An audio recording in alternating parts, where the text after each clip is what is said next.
السلام علیکم ورحمۃ اللہ وبرکاتہ۔ محترم دوستو، آج کی حکایت جو ہے یہ زندگی بدلنے کے لیے کافی ہے۔ ذرا غور سے سننا۔ آپ ہر لمحہ کتاب زندگی کے اوراق پلٹ رہے ہیں۔ ہر آنے والی صبح زندگی کا ایک ورق الٹ دیتے ہیں۔ یہ الٹے ہوئے اوراق ہر دن بڑھ رہے ہیں اور باقی اوراق برابر کم ہو رہے ہیں۔ بہت جلد ایک دن وہ ہوگا جب آپ اپنی زندگی کا آخری ورق پلٹ رہے ہوں گے۔ جس دن آپ آخری ورق پلٹیں گے، آنکھ بند ہو چکی ہوگی۔ یہ کتاب زندگی بھی بند کر کے محفوظ کر دی جائے گی۔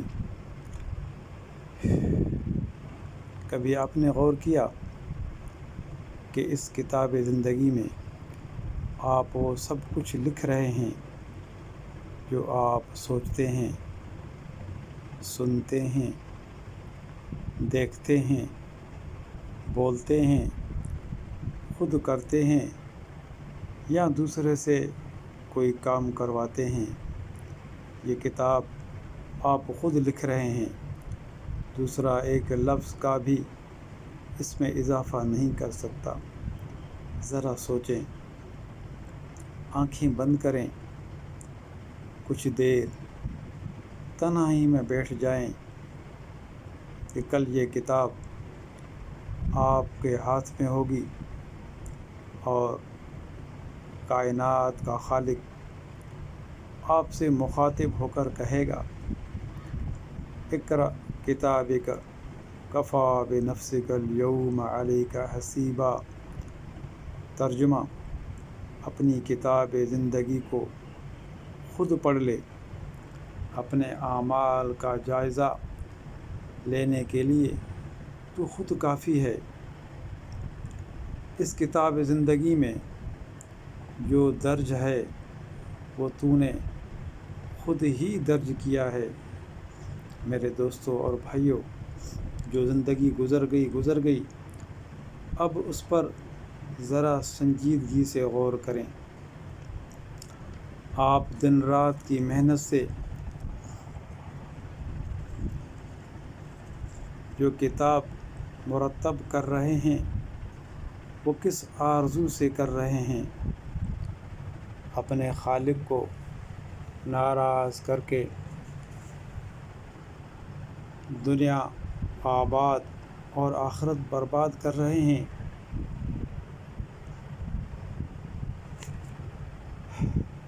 یا نہ ختم ہونے والی ہمیشہ کی زندگی کو پرسکون بنا رہے ہیں؟